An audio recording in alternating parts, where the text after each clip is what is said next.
Mi yerno me soltó un puñetazo en la cara. Mi propia hija me jaló del cabello y me sacó a rastras. Todo porque me negué a darles $3 millones. Terminé sentada en la banqueta, sangrando, temblando, preguntándome en qué momento mi hija se volvió alguien que ya no reconocía. Pero lo que ellos no sabían era que yo ya me había preparado para ese momento. Y una hora después, todo empezó a venirse abajo para ellos. Me mudé con mi hija, April, la semana después de cumplir 71 años. No porque no pudiera vivir sola, ni porque necesitara ayuda para subir escaleras o recordar cosas, sino porque ella me dijo que me extrañaba, que quería tenerme cerca, que su esposo Russell incluso estaba de acuerdo. En ese entonces creí que era por cariño. No me imaginé que era parte de un plan. Su casa estaba en una calle tranquila, a las afueras de Des Moines, con un porche amplio y un columpio blanco que siempre estaba vacío. April decoró el cuarto de invitados en tonos lila y marfil, mis colores favoritos. Puso sábanas nuevas en la cama y en la mesita de noche colocó una foto enmarcada de nosotras dos, el día de su graduación de prepa. Me acuerdo que me quedé parada ahí, con la maleta en la mano, pensando, tal vez esto sea bueno. Tal vez nos ayude a estar más unidas. No era que no tuviera a dónde ir. Tenía mi depa, a 2 pueblitos de distancia. Trabajaba medio tiempo en la biblioteca pública, organizando archivos históricos y dando talleres de genealogía. Ese trabajo me llenaba. También me gustaba la tranquilidad de mi casa, mi cocina chiquita, mis aleros de cerámica con forma de búho. Pero April decía que extrañaba cenar conmigo. Que quería que sus hijos escucharan mis historias. Y yo le creí. La primera semana todo estuvo bien. Me preparaba un té cada noche antes de dormir. Russell me preguntó sobre mi antiguo trabajo. Mis nietos se sentaban a mis pies mientras les contaba cómo nuestros antepasados llegaron desde Gales. Me sentí hasta tonta por haber dudado de sus intenciones. Pero poco a poco, las cosas fueron cambiando. April empezó a sacar el tema del dinero cada vez más seguido. Su voz seguía siendo suave, pero ya traía otra intención. Hablaba de refinanciar, de ahorrar para la universidad, de cómo todo estaba muy difícil. Russell mencionó una oportunidad que le había contado uno de sus clientes, un agente inmobiliario. Fondo seguro, alto rendimiento, poco riesgo. Lo soltó así nomás, una noche en la cena, mientras comíamos pollo rostizado. Yo solo asentí, pero sentí un nudo en el pecho. Unos días después, April entró a mi cuarto con una carpeta. Adentro venían papeles del banco, una hoja para notariar, y una copia impresa de mi cuenta de inversión. Se sentó junto a mí en la cama. Su tono era cuidadoso, como si supiera que estaba pisando terreno delicado. Dijo que solo necesitaban hacer una transferencia temporal, que en 6 meses me lo devolverían, y que eso les ayudaría a asegurar su futuro y el de los niños. Le pregunté cómo había conseguido los datos de mi cuenta. Ella sonrió, pero sus ojos no. Me dijo que siempre se había sabido mis contraseñas. Que a veces necesitaba estar al pendiente de mí. Esa noche no pude dormir. Me quedé mirando el ventilador del techo, dando vueltas lento sobre mí. Algo dentro de mí se había roto. Pensé en mi esposo, que en paz descanse. En cómo durante tantos años fuimos juntando cada centavo, sin tocar jamás el capital. Pensé en aquella vez que le presté a April $2,000 para arreglar la transmisión de su coche, y en cómo nunca me los regresó. Entonces me cayó el 20, me había ido a vivir a una casa donde el cariño tenía condiciones. Para cuando terminó la segunda semana, dejé de dormir con la puerta de mi cuarto abierta. Y ahora que lo veo con distancia, me pregunto si alguno de ustedes ha sentido ese cambio también. Cuando un abrazo ya no se siente sincero. Cuando la amabilidad se vuelve una especie de moneda.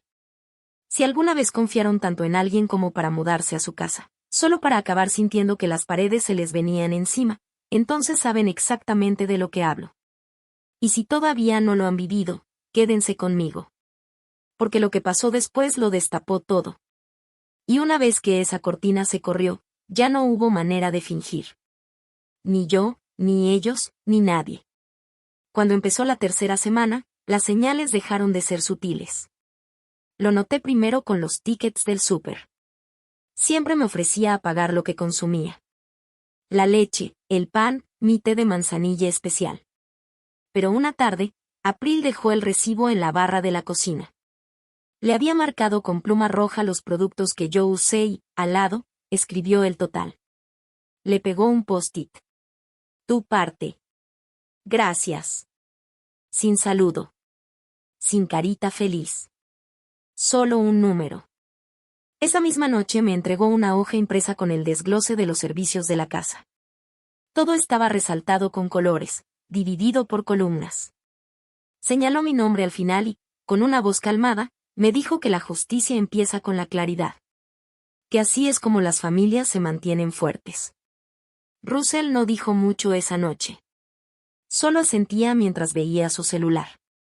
Yo no discutí. Solo subí a mi cuarto con el papel en la mano, me senté al borde de la cama y me quedé viendo los números.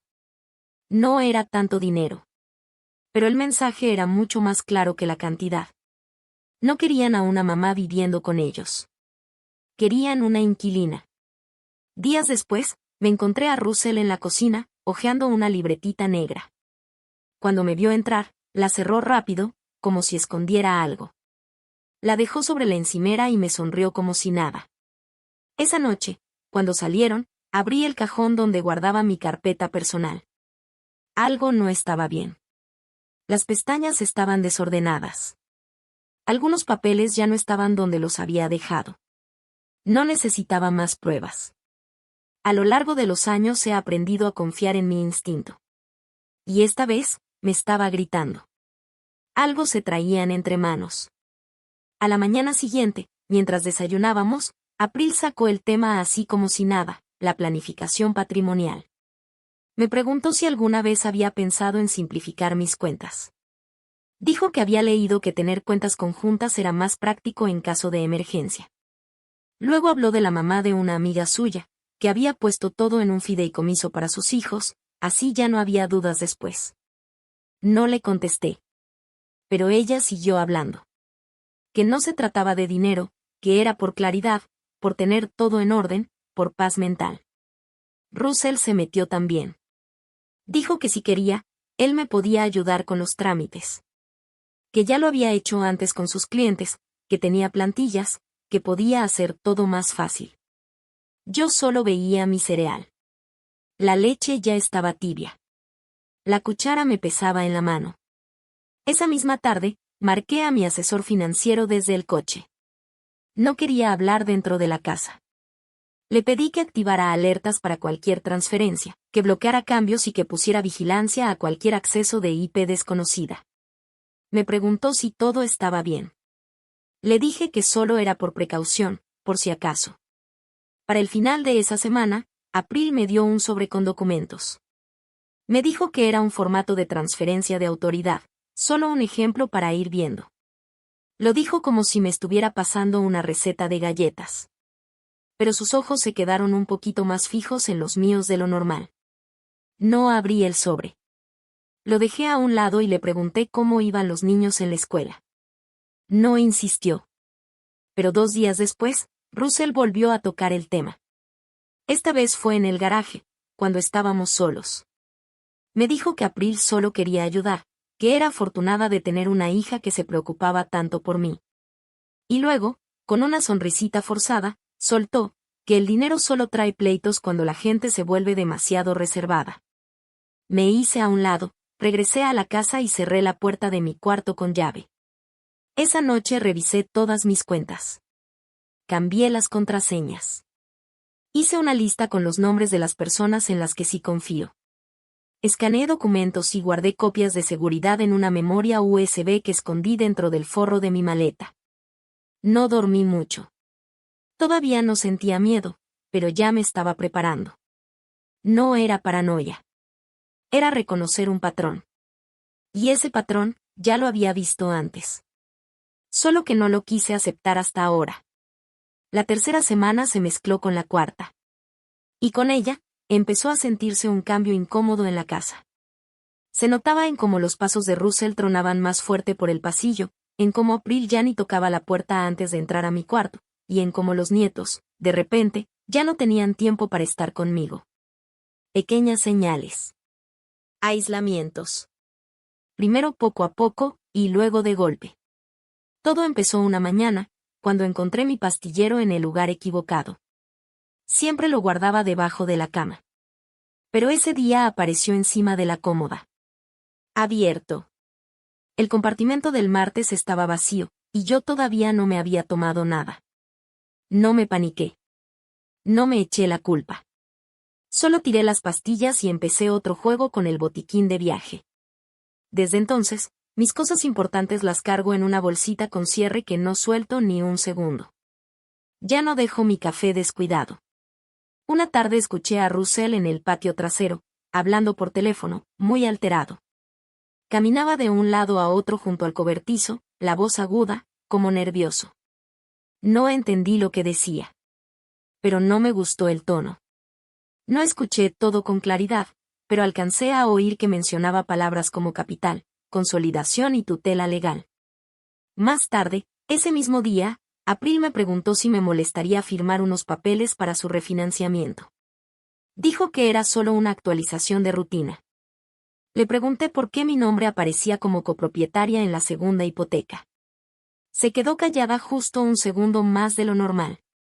Luego dijo que seguramente había sido un error de oficina.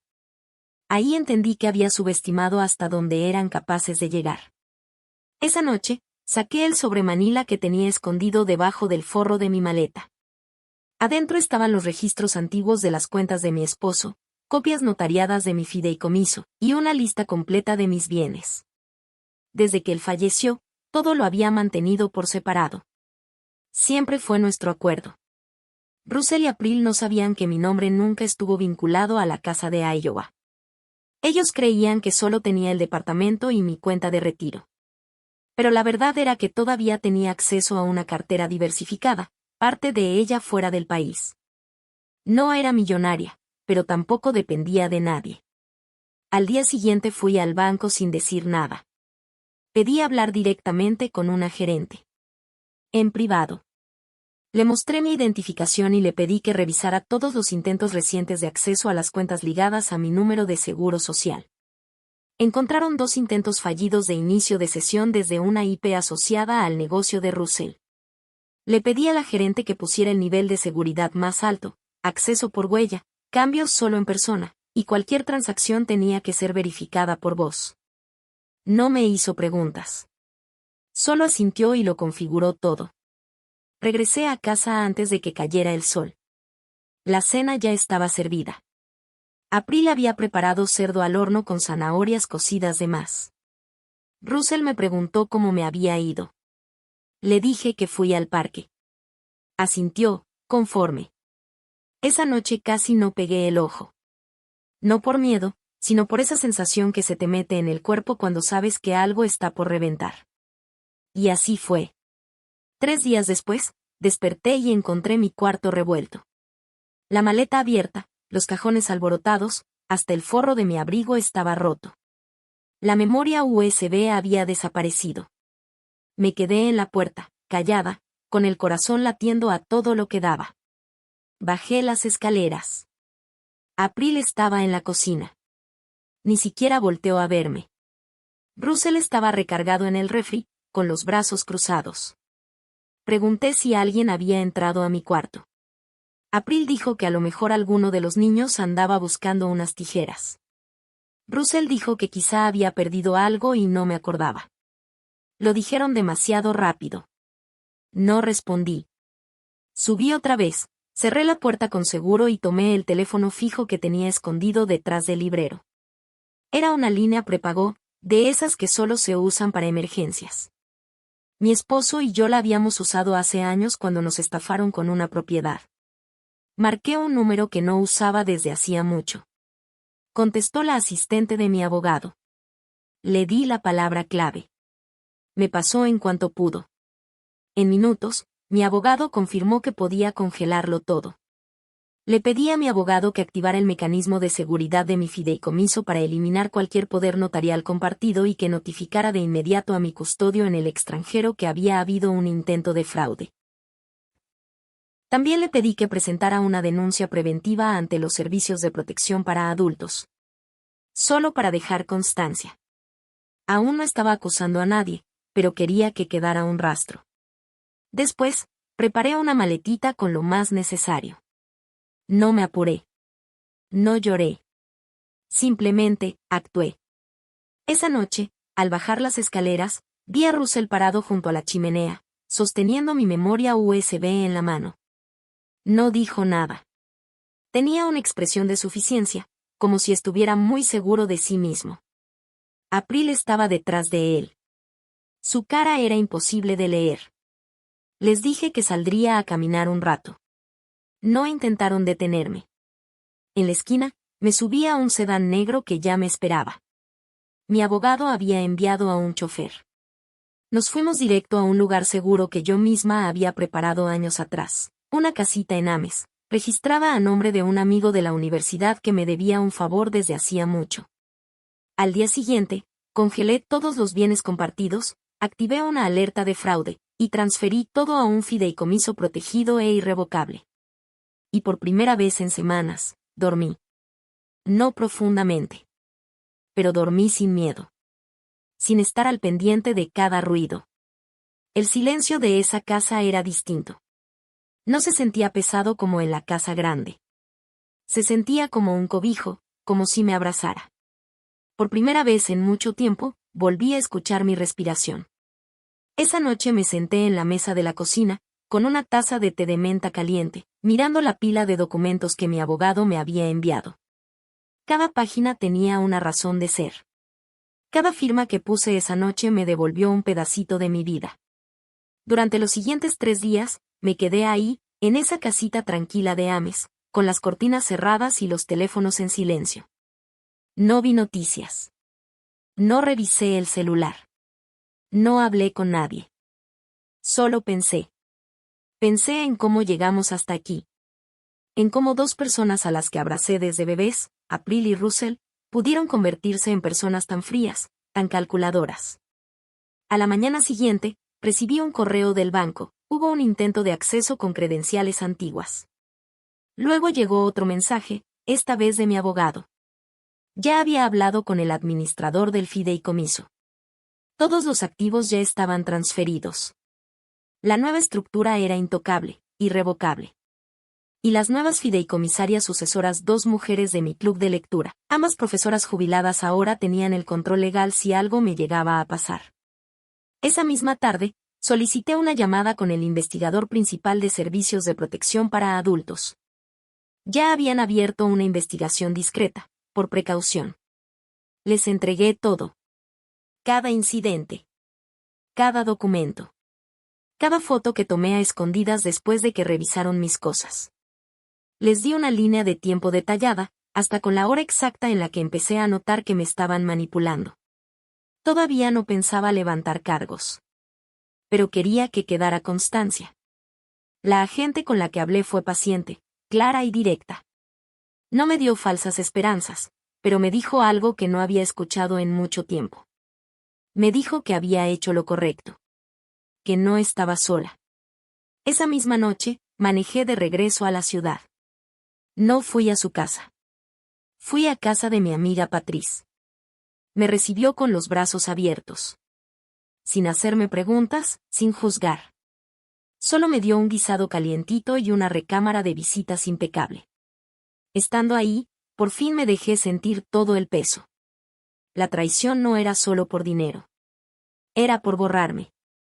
No intentaron solo vaciar mis cuentas. Intentaron quitarme mi autonomía, borrar mi legado y reemplazarlo por su comodidad. Pero fallaron. Y esa verdad me sostuvo cuando llegó la carta.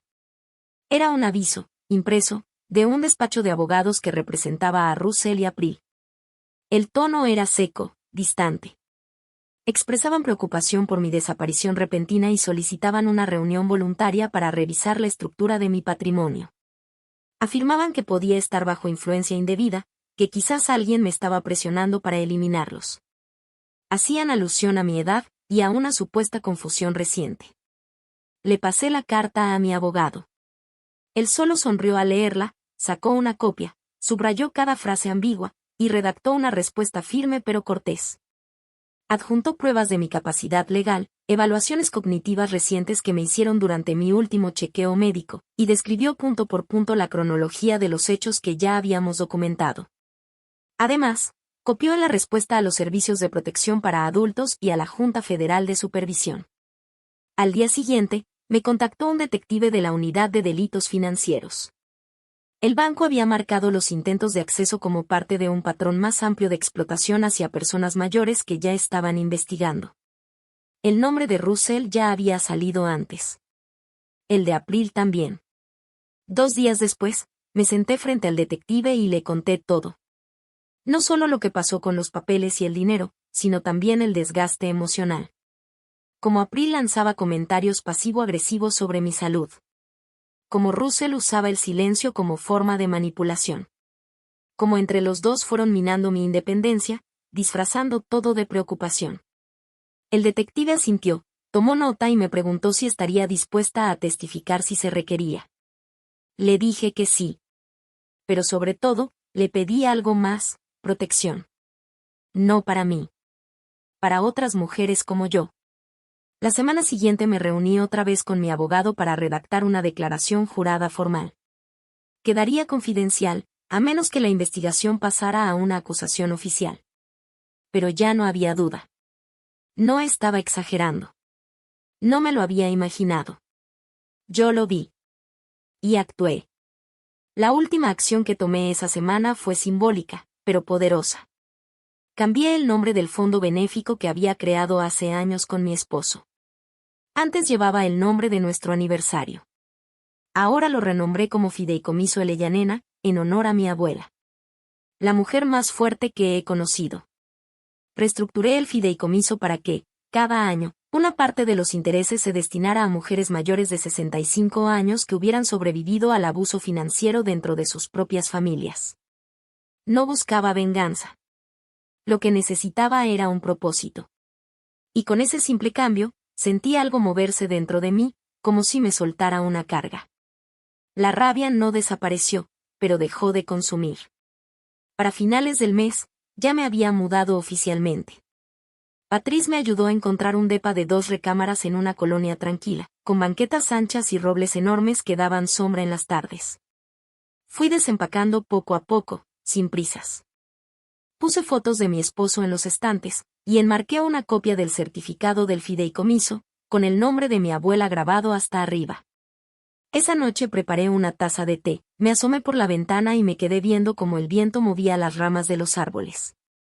Había perdido una familia, sí. Pero también había recuperado algo que no sabía que había perdido. A mí misma. Entendido. Ahora comenzaré a escribir el capítulo 5 directamente aquí, en esta misma ventana, siguiendo todas las indicaciones de estilo y formato. El capítulo tendrá unas 980 palabras en inglés americano, con un tono narrativo constante y emocionalmente fuerte. Dame unos minutos para redactarlo. Pasaron 2 semanas. Me mantuve en silencio, viviendo tranquila en el departamento que Patrice me ayudó a conseguir. Sin redes sociales. Sin celular. Solo hacía llamadas si realmente lo necesitaba. Los días eran callados y curativos.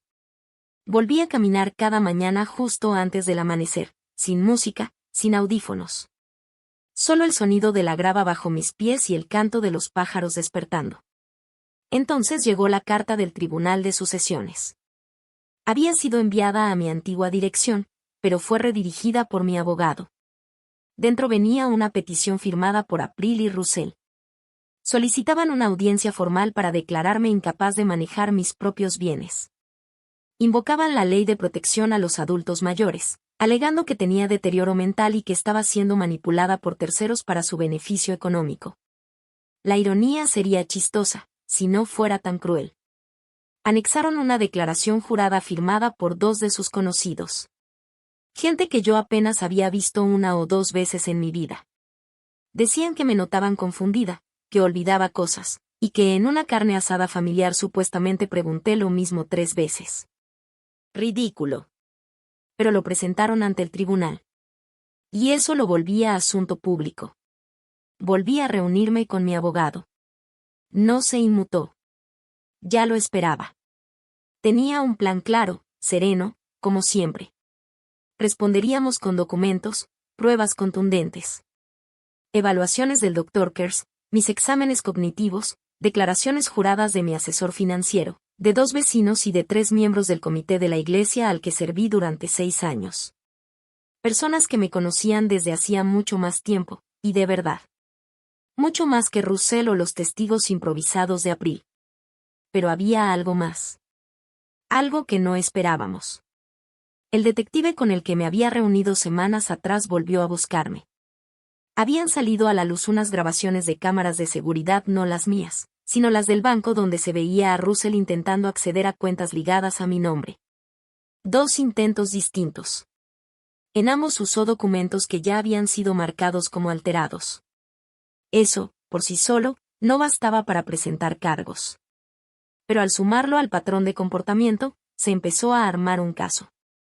Estaban preparando todo para llevarlo ante la fiscalía. Esa misma noche, me senté con Patrice y le conté todo. Hasta ese momento no le había dicho los detalles completos. Ella escuchó, sin interrumpirme. Cuando terminé, me ofreció algo en lo que ni siquiera había pensado. Me sugirió que escribiera una carta dirigida al juez, no como respuesta legal, sino como algo personal. Me dijo: habla como mujer, no como clienta. Deja que el juez escuche tu voz antes de ver tu cara. Tardé un día en decidirme. Y luego, me senté con una pluma en la mano y le escribí a mano, directo desde el corazón. 4 páginas. No solo hechos, sino emociones. Escribí sobre mi infancia, sobre criar a April, su curiosidad, su risa contagiosa. Escribí sobre el momento exacto en que sentí que algo había cambiado. Describí el silencio que se fue haciendo más fuerte entre nosotras con el paso de los años. Y expliqué, en palabras sencillas, que protegerme no era ser cruel. Era tener claridad. Una claridad que, lamentablemente, llegó demasiado tarde. Mi abogado transcribió la carta y la anexó al paquete de respuesta, junto con todos los documentos de respaldo. La audiencia se programó para 3 semanas después. Esas 3 semanas pasaron con una calma extraña. No era paz. Era más bien como si todo estuviera en pausa. No supe nada ni de April ni de Russell. Ni un solo mensaje. Pero en los periódicos locales empezaron a circular rumores sobre el juicio testamentario. Al fin y al cabo, era un pueblo chico. La gente hablaba bajito, algunos amigos de años llamaban. La mayoría solo dejaba mensajes en el buzón de voz. No contesté. Al menos no todavía. La mañana de la audiencia, me puse un traje azul marino que no había tocado desde el funeral de mi esposo. Me alisé el cabello y lo sujeté con pasadores. No llevé bolso. Solo una carpeta con mi nombre escrito al frente y un corazón que, por fin, ya no temblaba. Los juzgados son más fríos de lo que uno se imagina. Me senté junto a mi abogado. Russell y April estaban al otro lado de la sala. April no me volteó a ver ni una sola vez. Russell solo me echó una mirada rápida antes de darse la vuelta. Entró el juez. Comenzó la audiencia. Su abogado fue el primero en hablar. Me pintó como una mujer desconectada, volátil, manipulada por otros. Usó palabras como aislada, retirada, emocionalmente inestable. Luego presentó a sus testigos, los mismos 2 de antes. Hablaron sin certeza. Que escucharon algo, que alguien les dijo, que vieron algo una sola vez. Entonces nos tocó a nosotros. Mi abogado presentó las evaluaciones médicas, las declaraciones juradas, el cronograma completo de lo ocurrido. Repasó el patrón de control y manipulación, y luego agregó mi carta al expediente. La jueza la leyó en silencio desde el estrado.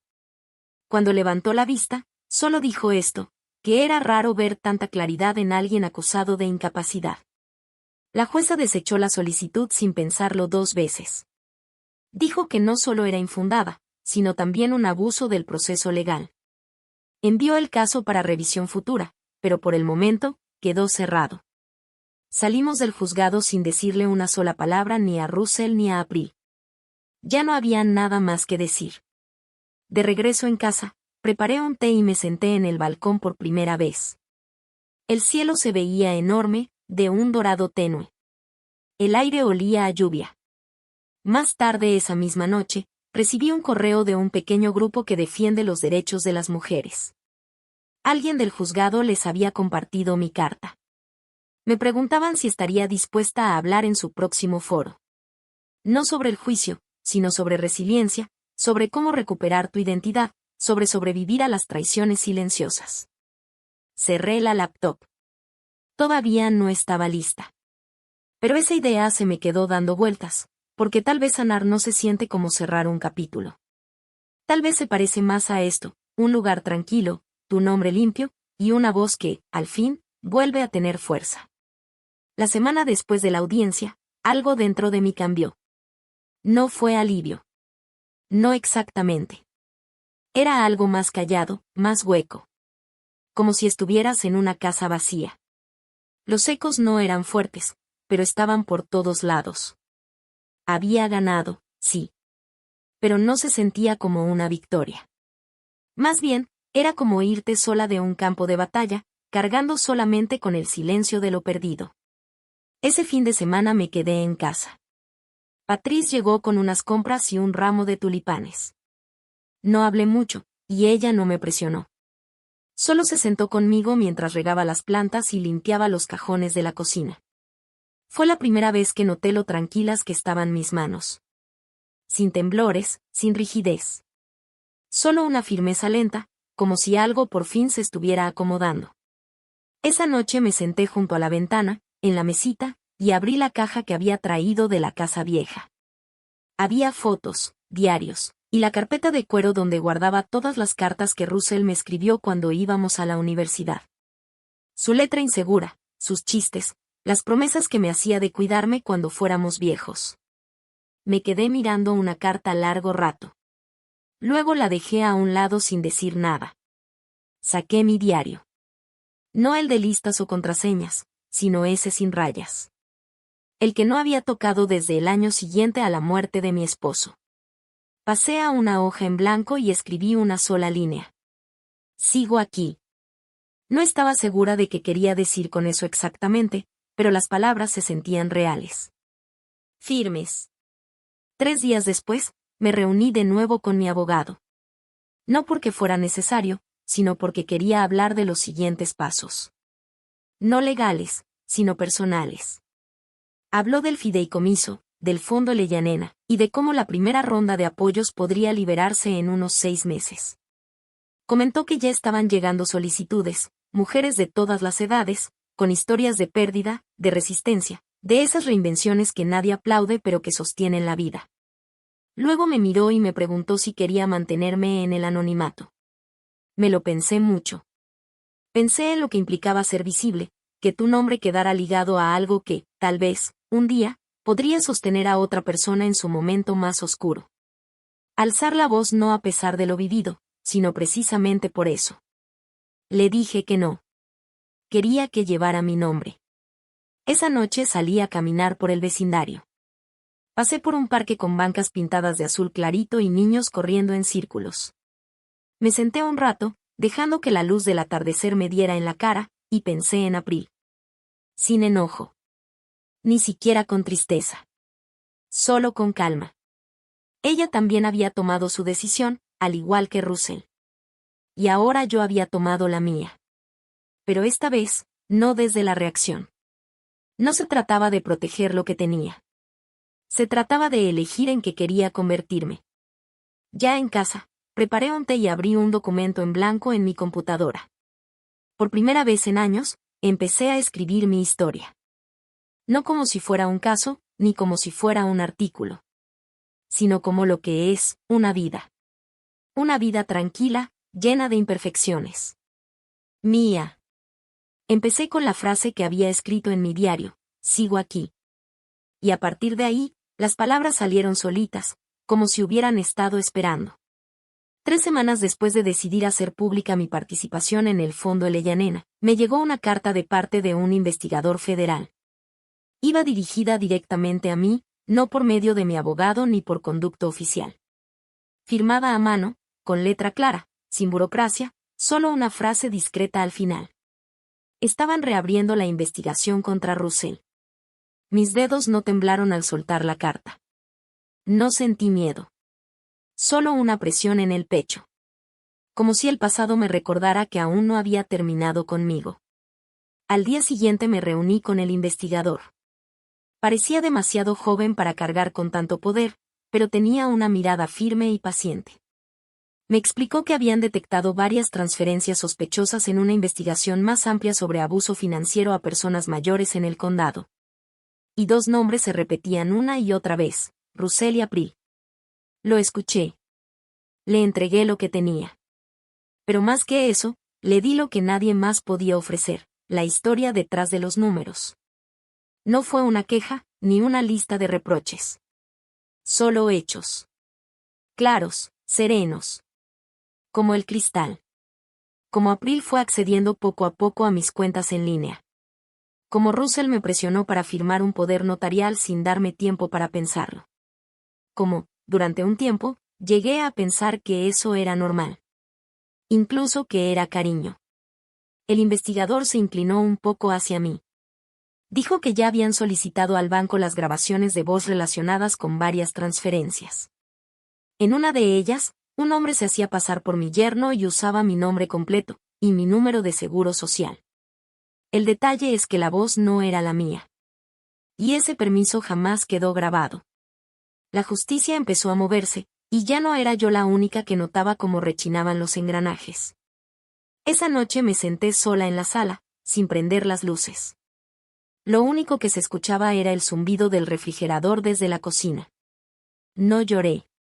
No me puse a temblar. Pero lo sentí. Ese zumbido apagado, como de un ajuste de cuentas.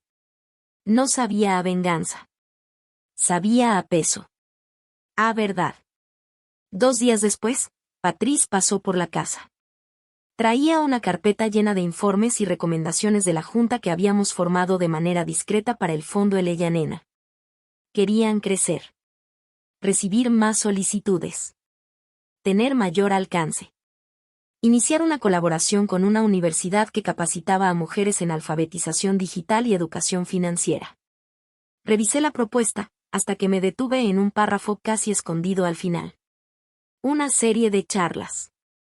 Mujeres mayores de 60 años, compartiendo historias reales de reconstrucción, batallas silenciosas y victorias igual de silenciosas. Me habían incluido en la lista de oradoras. No dije que sí.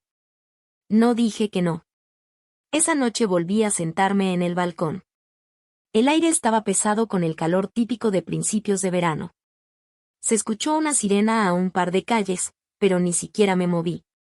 Me puse a pensar en lo que significa hablar, de verdad. No susurrar, no escribirlo en un diario, sino hablar con la voz clara. Y no solo por mí, sino por las cientos de mujeres cuyas historias había leído en esas primeras solicitudes del fondo. Historias llenas de incredulidad, de manipulación mental, de desaparición financiera, de traiciones disfrazadas de cuidado. Mi historia no era rara. Y justo eso era lo más fuerte. Era común. Silenciosa. Ordinaria. Ese silencio era el que había que romper. Así que acepté. 2 semanas después me presenté a la primera de esas pequeñas reuniones. Fue en un espacio comunitario sencillo, en el sótano de la biblioteca local. Sillas plegables, café en termos, vasitos de papel. Sin micrófonos. Les dije la verdad. No todo, solo lo necesario. Les conté que tenía 69 años. Que había criado a una hija que amaba con todo mi corazón. Y que la vi alejarse, no con gritos, sino en cientos de decisiones silenciosas. Les hablé de Russell, del piso del baño, y del silencio que vino después. Pero sobre todo les hablé del despertar. Del día en que entendí que sobrevivir no era suficiente. Que la dignidad valía más que la paz. Que ninguna herencia, ni apellido, ni lazos familiares justificaban silenciar la voz de una mujer cuando por fin dice ya basta. No hubo aplausos ni porras. Solo silencio. Y algunas lágrimas. Pero ese silencio ya era otro. No era el de la vergüenza, sino el del reconocimiento. Al terminar, una señora llamada Eloísa me tomó de la mano. Tenía 73 años. Su hija había usado su línea de crédito hipotecario y luego desapareció. Nunca se lo había dicho a nadie. Hasta esa noche. Mientras hablaba, la voz se le quebraba, pero no dejó de hablar. Y entendí que eso era el verdadero legado. No el fondo, ni el juicio ganado, ni el nombre limpio. Era ese instante, que en algún rincón de ese salón, una mujer respiró un poco más tranquila porque yo me atreví a hablar primero. Para finales del verano, el nombre del Fondo Elellanena ya empezaba a sonar, de forma discreta, entre asociaciones civiles y comunidades de adultos mayores. Nada llamativo, solo un impulso callado. Nunca fue mi intención que creciera mucho, pero a veces, cuando siembras algo con verdad, crece. Había aceptado hablar otra vez, ahora en un centro para mujeres en Greenville, a unos 40 minutos de mi casa. Imprimieron unos folletitos sencillos, con mi nombre, la hora y un título que yo no había escogido, Hablar en silencio. Ese título me pesó en el pecho todo el camino. La sala estaba calientita cuando llegué. Luces fluorescentes, café ya listo. Me senté al fondo mientras las organizadoras acomodaban las sillas. No iba vestida para impresionar, solo una blusa tejida azul, pantalones de algodón y el reloj plateado que Russell me regaló en 1984. Curioso como aún lo usaba. No por nostalgia, sino porque daba bien la hora. Cuando llegó el momento de hablar, no lo ensayé. Solo caminé al frente y volví a decir la verdad, pero esta vez con otro tono. Hablé más de lo que vino después. De cómo se siente estar en tu casa sin estar esperando que alguien entre. De aprender a cocinar solo para una persona sin sentirte sola. De pagar tus propias cuentas y agradecer ese pequeño clic silencioso que confirma que lo lograste. Vi a varias mujeres asentir con la cabeza. Una de ellas buscó en su bolso un pañuelo para secarse los ojos. Luego, una señora de cabello canoso se me acercó y me preguntó si podía acompañarme a mi coche. Se llamaba Judy, tenía 71 años. Su historia salió poco a poco, pero reconocí el patrón.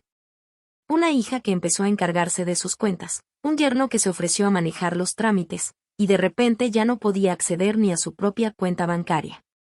Me susurró que no tenía a nadie más con quien hablar de eso. Así que le di un número, no el mío, sino el del centro. Le dije que llamara por la mañana. Ahí tenían voluntarios capacitados justo para ese tipo de casos. Judy sostuvo ese papelito como si fuera un salvavidas. Esa noche no pude dormir. No por los nervios, sino por otra cosa. Era el peso de todo. Las historias se me venían encima como hojas secas, una tras otra, todas con ese mismo crujido de dolor. Parecía que no tenían fin. Y por primera vez me pregunté si realmente tenía la fuerza para seguir sosteniendo ese espacio para ellas. Al día siguiente preparé avena y me quedé viendo por la ventana de la cocina. El aire también estaba quieto. Sentí que algo en mí volvía a cambiar, pero no sabía bien qué era. 2 días después, me llamó mi abogado. La investigación federal había avanzado. Ya estaban por formalizar los cargos. Había varios: robo de identidad, abuso hacia personas mayores, coerción financiera. El nombre de Russell estaba ahí. También el de April. No me sorprendió, pero igual dolía. Lo que sí me agarró en curva fue la solicitud de prensa. Un periodista de un medio importante había estado siguiendo el trabajo del fondo. Querían incluir al Fondo Elellanena en un reportaje nacional sobre abuso financiero en adultos mayores. Me preguntaron si estaba dispuesta a dar una declaración pública. Les dije que necesitaba un día para pensarlo. Salí a caminar durante horas por calles que no pisaba desde hacía años. Pasé por la oficina de correos, el teatro comunitario de antes, una panadería que ahora vendía muffins veganos y té de lavanda. El mundo había cambiado muchísimo, y yo había pasado años tratando de sobrevivir en él. Pero ahora estaba aquí. Y quizá ya era momento de dejar de esconderme. Así que dije que sí. El reportaje salió una semana después. Ahí estaba mi nombre, mi cara, una foto mía parada frente a la biblioteca después de una de las charlas. El sol me iluminaba el cabello. El encabezado era simple, ella habló. No hubo llamadas furiosas de April. Ni cartas de Russell. Solo silencio. Pero no de ese que se te mete en la cabeza. Este se sentía justo. Merecido. Y entonces, la siguiente semana pasó algo que no me esperaba. Una chava de una universidad local me escribió. Estaba estudiando liderazgo en organizaciones sin fines de lucro y quería hacer sus prácticas con el Fondo Elena. Me contó que su abuela había sido de las primeras mujeres en aplicar al fondo, y que lloró cuando recibió su carta de aceptación. Dijo que quería ayudar a que otras mujeres sintieran lo mismo. Le dije que sí. No solo porque necesitábamos manos, sino porque vi algo en ella. Una continuidad. Una señal clara de que lo que estábamos construyendo no se trataba solo de mí. Era algo mucho más grande. Esa tarde, mientras terminaba de llenar la papelería para la beca y actualizaba los presupuestos, me cayó el 20 de algo. No había pensado en Russell ni en April en todo el día. No por miedo, ni por dolor. Simplemente no pensé en ellos. Por fin habían salido de mi cabeza. Y eso, más que cualquier sentencia o artículo en las noticias, se sintió como un verdadero comienzo. El día que llegó la carta, acababa de regresar de la ferretería con un foco nuevo y una botella de vinagre. Vi el sobre ahí, sobre la mesa del porche. Se veía fuera de lugar. Era de papel color crema, grueso, sin remitente. Solo mi nombre escrito con una letra muy clara, como pensada con cuidado. Reconocí la letra. Era de April. No me temblaron las manos. Solo lo abrí. Dentro había una sola hoja. No era larga, apenas unas cuantas frases. Decía que se había enterado del Fondo Elena, que había visto mi foto en el reportaje, y que Russell le había dicho que cometieron errores, que ahora querían enmendar las cosas. Que les gustaría invitarme a cenar. Una noche tranquila, solo para platicar. Venía a un lugar anotado, un restaurante en una zona de la ciudad que no visitaba desde hace años, no muy lejos del juzgado, de hecho. La fecha era casual, viernes a las 7. Dejé la carta y me fui a poner agua a hervir. No necesitaba tiempo para decidir. No iba a ir. Pero tampoco la rompí. La dejé ahí, intacta, junto al reloj de la cocina durante 2 días completos. Supongo que necesitaba entender por qué ya no me sentía enojada, por qué la invitación no me dolía, por qué el silencio dentro de mí se sentía tan firme. Para el viernes en la tarde, ya hasta se me había olvidado la carta. No fue sino hasta que el sol empezó a bajar y la luz se volvió de ese tono dorado raro que la recordé. Las 7. Y luego, a las 7:30, sonó mi celular. Número desconocido. Dejé que se fuera al buzón de voz. Volvió a sonar. Una vez, otra vez. Al final contesté. Era una enfermera de urgencias. April había entrado al hospital con un dolor leve en el pecho, pero suficiente para que la revisaran. Habían encontrado mi nombre como contacto de emergencia. Ella lo había escrito. Me senté en la orilla de la cama, con el teléfono pegado al oído. Escuchaba voces al fondo, pitidos de máquinas, y por un segundo sentí que el aire se encogía a mi alrededor. Le pregunté a la enfermera si estaba estable. Me dijo que sí. Luego hizo una pausa, y agregó que April había preguntado por mí. Que estaba sola. No respondí en ese momento. Bajé la vista a mis manos, a las venas, la piel, las marcas del tiempo que antes no estaban ahí. Pensé en la mujer que me jaló del cabello, que me cerró la puerta en la cara, que me hizo sentir invisible en mi propia casa.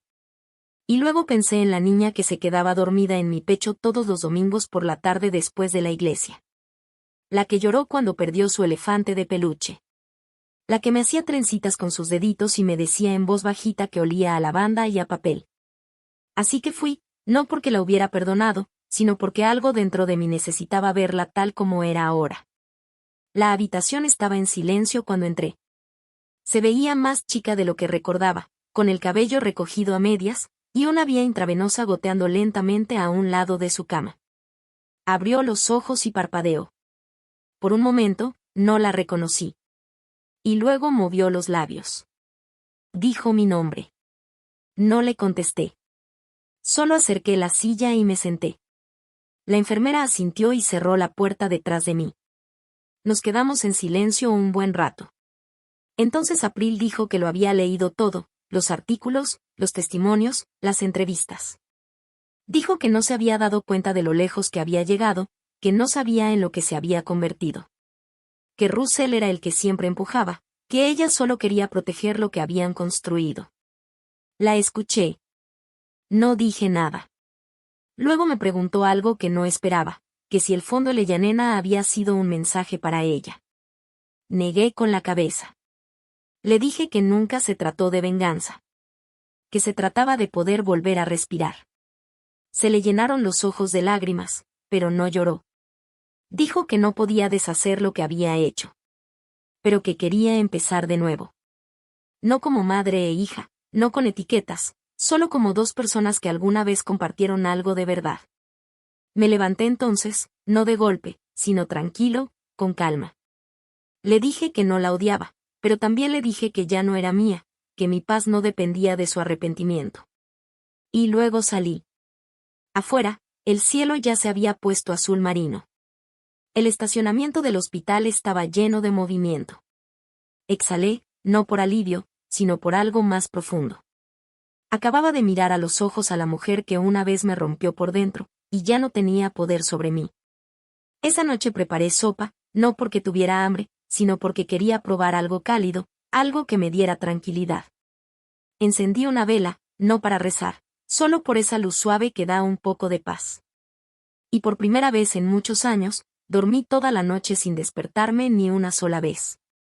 La mañana después de mi visita al hospital, preparé un café más cargado de lo normal, de esos que se te quedan un rato en la garganta. Me quedé junto a la ventana, viendo pasar al cartero como siempre, puntualito, con su bolsa moviéndose al ritmo de cada paso. Pero ese día, no se detuvo en mi buzón.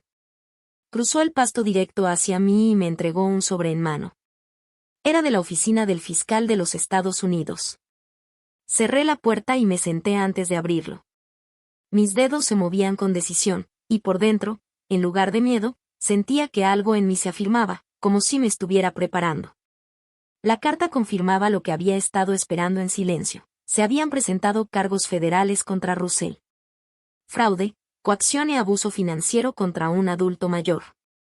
Venían ahí fechas, documentos entregados, testimonios, y mi nombre aparecía más de una vez, no como víctima, sino como testigo clave. Al parecer, una denuncia anónima se había mandado al IRS 3 meses antes.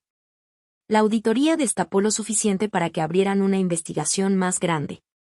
Resultó que no era la única persona a la que Russell había tratado de manipular. La verdad empezaba a salir a la luz. Pero hubo algo que no me esperaba. La denuncia anónima había llegado en abril. La misma April que me había mirado con esos ojos vacíos unos días atrás. La misma que me jaloneó del pelo y me echó de su casa. Volví a leer la carta, despacito. La verdad cayó sobre mí como un suéter empapado. Ella lo había hecho en silencio, antes de invitarme a cenar, antes del hospital. Lo había hecho sola. No sabía si lo hizo por culpa, por miedo o por algo completamente distinto. Quizás ya no importaba. Lo que sí importaba era que había abierto una grieta en la misma casa que ella ayudó a levantar. Dejé la carta a un lado y volteé a ver la pila de catálogos de semillas que tenía junto a la ventana. Ya casi era primavera. La tierra aún estaba dura. Pensé en los jitomates que podría volver a probar este año. Una semana después, un agente federal se presentó en mi puerta. Venía de civil, pero la placa que sacó de su cartera era auténtica. Me dijo que mi testimonio sería clave para agilizar el caso. Dijo que Russell ya había sido contactado para interrogarlo, y que su actitud cambió en cuanto supo que April había cooperado. Todavía no había arrestos, pero se notaba que las consecuencias ya estaban comenzando a caerle. Cuando el agente se fue, me quedé sentado en silencio casi una hora. No llamé a nadie, no mandé mensajes. Solo caminé por la casa, lento, tocando los muebles viejos, las orillas de madera de los marcos, el cajón de la cocina que siempre se atora cuando llueve. Esas eran las partes que me sostenían. Las que nadie tocó. Las que nunca me robaron. Esa noche me senté en la sala y prendí la tele, no para ver algo, sino nomás para oír voces. Ya se me había olvidado lo que era estar acompañado por un ruido que no dolía. Luego tomé el diario que había estado guardando en un cajoncito debajo de la mesa de centro. Ese mismo que empecé a escribir la semana después de salir de su casa. Lo abrí en una página en blanco y empecé a escribir. No se trataba de ellos, se trataba de mí. De las partes de mí que había vuelto a encontrar, mi postura, mi silencio, mi pulso en la madrugada mientras caminaba descalza por el pasillo, sin miedo. De la dignidad que fue saliendo poco a poco, después de haber estado sepultada durante años bajo el peso de la idea de familia de alguien más. No necesitaba que la justicia llegara con sirenas y esposas. Solo necesitaba que supieran que sobreviví. Y que lo hice sin pedirles permiso. Cuando el teléfono sonó más tarde esa noche, dejé que se fuera al buzón de voz. Era April. Su voz sonaba baja. Dijo que Russell se había ido de la casa, que los agentes federales habían llegado ese mismo día más temprano. Que él empacó una maleta y salió azotando la puerta, sin voltear. Dijo que no sabía a dónde fue. Y luego volvió a disculparse, pero esta vez no sonó como una disculpa. Sonó como si por fin se hubiera soltado. No le devolví la llamada. En lugar de eso, me levanté, salí y respiré el aire. Frío, pero limpio. Me envolví bien en el chal y escuché el susurro de las hojas. Nadie gritó. Nadie azotó puertas. Nadie se paró detrás de mí. Por primera vez en muchísimo tiempo, estaba exactamente donde quería estar. Y en el murmullo suave de un mundo que seguía girando, sonreí. No por haber ganado, sino por la paz que me había costado tanto. 3 días después de haber dejado que la llamada de April se fuera directo al buzón, me llegó una carta de mi abogado. Casi no la abro en el momento.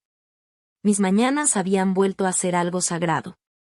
Me tomaba el café más lento, dejaba que la luz del sol se deslizara sobre el piso de madera sin apurarla. Pero algo en el sobre me jaló. Estaba grueso. Lo abrí con cuidado. Dentro venía una copia de un documento legal que me hizo sentarme. Resulta que meses atrás, antes del pleito, antes de la cena, antes de los moretones, había firmado algo que no recordaba. Tenía que ver con la consolidación de bienes en un fideicomiso. Recordé a Russell hablando rápido, imprimiendo papeles desde su computadora. Pensé que los había revisado todos, pero este nunca me lo había enseñado, y ahora aparecía con mi firma. El fideicomiso transfería casi $3 millones de mi cuenta de inversión a una empresa holding a nombre de Russell. La transferencia no se completó porque el banco puso una alerta tras una solicitud sospechosa que llegó mientras yo estaba en el hospital. La carta seguía. Mi abogado, por su cuenta, había revisado los registros, y al hacerlo descubrió algo más. El nombre de April también estaba en el fideicomiso, pero solo de forma condicional. Su parte se activaría únicamente si yo era declarada oficialmente incapaz. Sostuve el papel con las manos y me recorrió un escalofrío. Mi propia hija se había sentado frente a una mesa, había firmado papeles, asumiendo que algún día yo ya no podría hablar por mí misma. Ella había construido un futuro contando con que yo no estaría, y Russell fue quien la guió en cada paso. Pero eso no fue lo peor. La carta del abogado terminaba con una sola frase escrita a mano. Decía que tenía una corazonada, y por eso iba a comparar legalmente mi expediente médico con las fechas en que se había armado el fideicomiso. Las fechas coincidían con aquel otoño. La caída que pensé que había sido un accidente, el moretón en el cuello, los mareos, la medicina que nunca recordé haber tomado. No era difícil conectar los puntos. Intentaron incapacitarme. En silencio, poco a poco, legalmente. Habían previsto que me resistiría, pero no contaban con que sobreviviera. Y ahora todo ese rastro las pruebas estaba guardado en una carpeta manila en la oficina del abogado, bajo llave, con marcas de tiempo que hacían imposible argumentar que no sabían lo que hacían. Salí a la calle después de leer la carta. El viento soplaba más fuerte de lo normal. No me importó. Lo necesitaba. Necesitaba sentir algo real contra la piel. Me senté en los escalones de atrás y me bajé las mangas del suéter hasta taparme las manos. Pensé en todas las veces que cociné en esa cocina para April cuando era niña. Pensé en los años tranquilos que tuvo después de que su papá murió. En cómo salimos adelante con lo poquito que teníamos. En cómo regresé a trabajar a la oficina de admisiones de la universidad local solo para mantener todo funcionando. Ella nunca supo lo que sacrifiqué. Y así debía ser. Ese era el punto. Nunca se suponía que lo supiera. Pero ahora, la mujer en la que se convirtió no solo me dio la espalda, sino que esperó a que dejara de existir. Firmó con su nombre.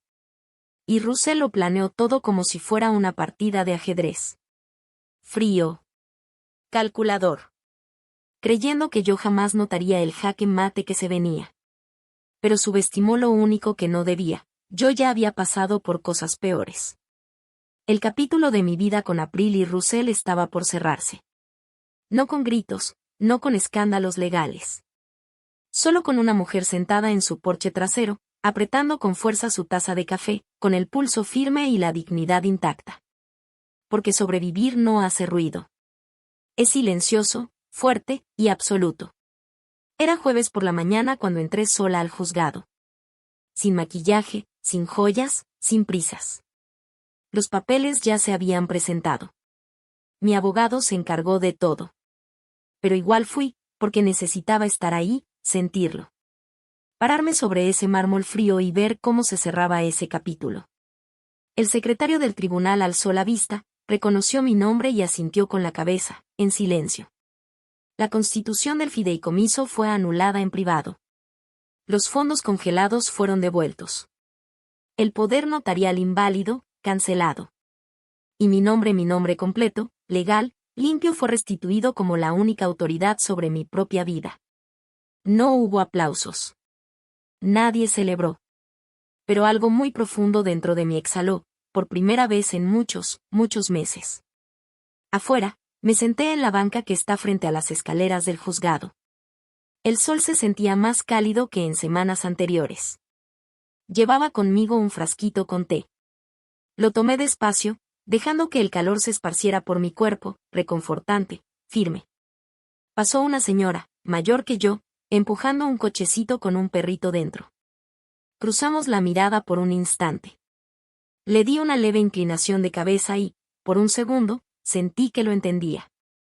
No toda la historia, pero sí el peso de haber sobrevivido a algo y seguir de pie. Cuando llegué a casa, no entré de inmediato.